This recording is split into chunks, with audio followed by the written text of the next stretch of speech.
Assalamualaikum warahmatullahi wabarakatuh. Dan ini adalah kisah wali yang namanya tertera di Lauhul Mahfuz sebagai penghuni neraka. Ada seorang sufi bernama Syekh Abdul Aziz Ad-Dabbagh. Beliau dalam kalangan tokoh tasawuf termasuk ulama kelas atas, wali min auliyaillah, ahli ibadah. Suatu ketika malaikat melihat namanya di lembaran kitab Lauhul Mahfuz ada dalam deretan penghuni neraka. Melihat hal tersebut, malaikat merasa kasihan dan mendatangi Abdul Aziz Ad-Dabbagh. Malaikat berkata, "Wahai Abdul Aziz, untuk apa engkau ibadah sampai segitunya? Sedangkan aku lihat namamu di lembaran Lauhul Mahfuz, engkau adalah penghuni neraka. Mau engkau ibadah bagaimanapun, engkau tetap akan masuk neraka." Kemudian Abdul Aziz menjawab, "Wahai malaikat, surga dan neraka bukan urusanku. Aku diciptakan oleh Allah Subhanahu wa Ta'ala hanya untuk beribadah kepada Allah Subhanahu wa Ta'ala. Sebagaimana Allah Subhanahu wa Ta'ala berfirman, tidaklah aku ciptakan jin dan manusia kecuali hanya untuk beribadah kepadaku. Mau aku masuk surga atau neraka, itu haknya Allah." Dan subhanallah, beliau benar-benar ikhlas dalam beribadah.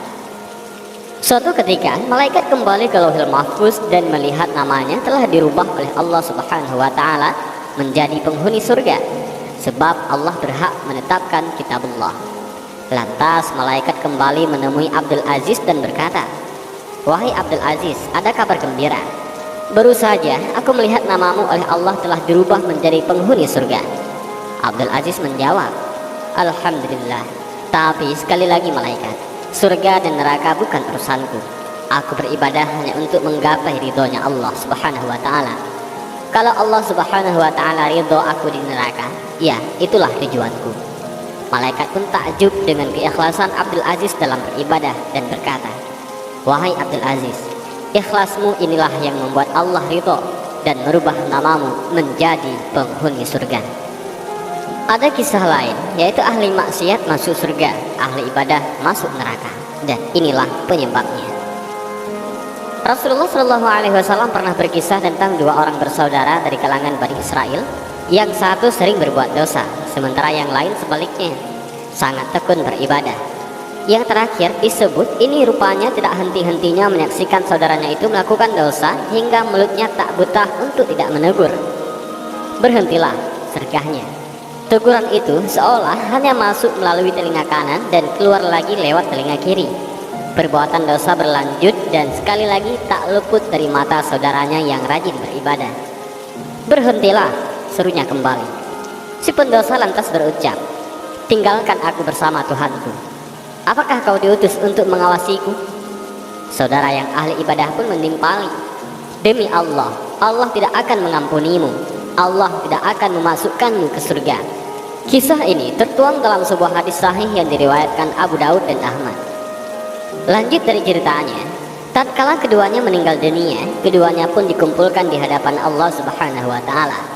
Kepada yang sungguh-sungguh beribadah, Allah mengatakan, "Apakah kau telah mengetahui tentangku? Apakah kau sudah memiliki kemampuan atas apa yang ada dalam genggamanku?" Drama keduanya pun berlanjut dengan akhir yang mengejutkan. "Pergi dan masuklah ke surga dengan rahmatku," kata Allah kepada si pendosa.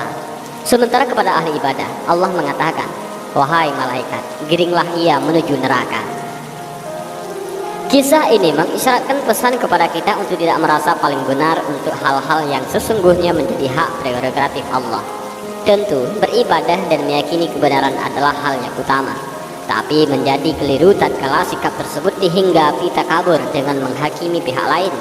Apakah ia bahagia atau celaka di akhirat kelak? Sebuah kata bijak menyebutkan, perbuatan dosa yang membuatmu menyesal jauh lebih baik ketimbang beribadah yang disertai rasa ujub. Hadis sahih lainnya yang diriwayatkan oleh Muslim menjelaskan peristiwa ini terjadi pada umat Bani Israel. Dan demikianlah kisah dan video singkat ini, mudah-mudahan ada manfaatnya bagi kita semua. Amin ya rabbal alamin. Allahu a'lam bishawab. Assalamualaikum warahmatullahi wabarakatuh.